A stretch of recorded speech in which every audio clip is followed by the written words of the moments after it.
Our entry is on bot activity in the 2020 Singaporean elections, a social cybersecurity analysis. So let's just dive straight into the context of this study, which is the Singaporean general elections of 2020.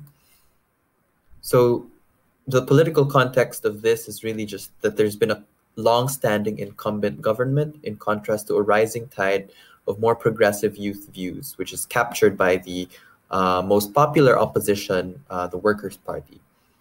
So the other thing, of course, is that the general elections this year took place during the ongoing COVID-19 pandemic, and it is one of the one of the biggest elections to take place right in the middle of the pandemic this year.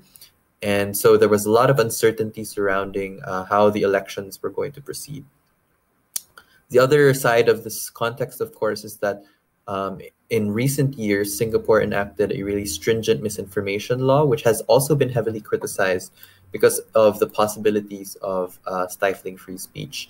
Now, because of these many forces which are pushing and pulling against each other, we see that there may be some factors that could potentially lead to the spread of disinformation during this election. So there's the political conflict, there's the uncertainty that's caused by the coronavirus, and there's the possibility of mitigating those conflicts because of the fake news law. Now, our research questions, we try to limit our analysis of the Singaporean elections specifically to bot activity. Now, bots have been a really big topic in this area, and we've seen that they've been used to spread disinformation in many contexts, both in the West as well as in the Asia Pacific and other geopolitical regions. They're automated agents that are basically used to spread certain narratives and alter community structures through the ways that they're used to manipulate social media platforms. So our questions really just come down to how much bot activity was present during the elections, what narratives and networks characterize their activity, and how influential were they? So if we look at these questions, we really just want to know how much, whether there were a lot of bots, what the bots were doing, and whether they were effective. So our data and methods will be presented here now. For the data, we used a data set of 240,000 tweets representing over 40,000 unique users. This data was collected in the entire month leading up to the election. And for data collection, we used election hashtags such as GE2020, as well as candidate handles such as WPSG, Jamus Lim. We also used several tools to perform our analysis. So for bot detection, we used a state-of-the-art algorithm called Bot Hunter, which assigns a bot probability to every account in our dataset. We use NetMapper, which is a multilingual software that allows us to perform psycholinguistic analysis. It uses several linguistic categories that have been associated with psychological states in order to distinguish what linguistic cues might distinguish between bots and humans. And finally, we use Aura for dynamic network analysis. This allows us to get to quantify how central each actor is in the conversation, as well as the tech communities. Now, to answer our research question, we did find significant bot activity during the 2020 elections. This is the social network where the red dots actually represent bots at an 80% probability threshold, meaning there was an 80% probability of them being bots according to Bot Hunter.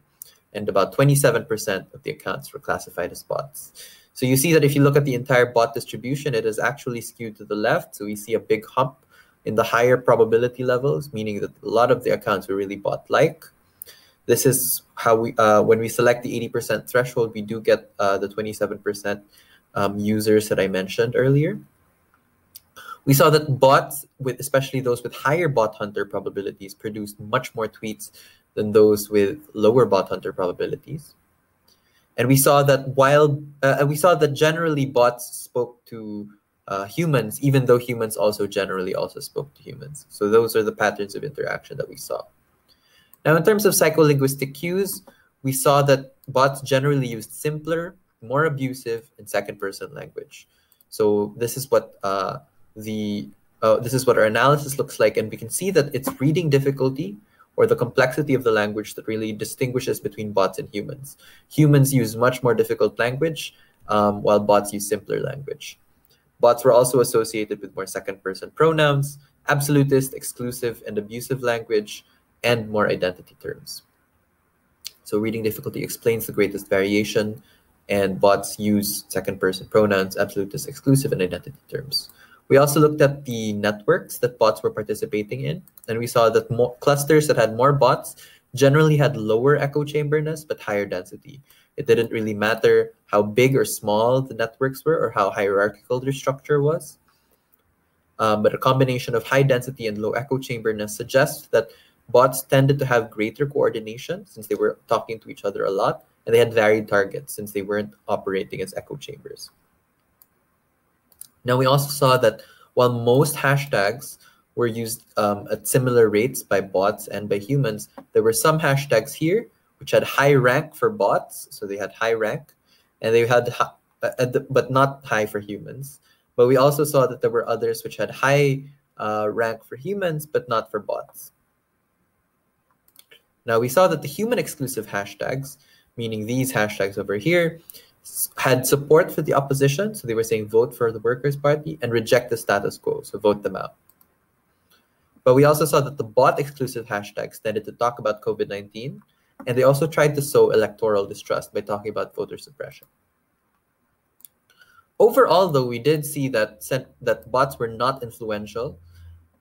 These are scatter plots of bot hunter probability with respect to different measures of influence. And generally, the more bot-like you are, you see that you have less influence. In degree does suggest, though, that bots were interacting with a lot of people, so they were trying to accrue influence, but that doesn't necessarily mean people were interacting back with them. And finally, the ones which had the most influence, the accounts we classify as super spreaders and super friends, were generally news accounts, parody accounts, or opposition accounts. So what are our conclusions from this study? We saw significant and distinct bot activity. We saw that they produced many tweets, used aggressive language, they employed coordinated and varied targeting, they played off of electoral distrust in the pandemic. However, bots generally did not achieve great influence in the conversation. And so this tells us that, at least given the misinformation law that was enacted in the previous years, they did not stop attempts at manipulation, but manipulation remained generally ineffective. We also note that influential accounts belong to the opposition, which did end up losing in the elections. So this tells us an important asymmetry between the online and offline world.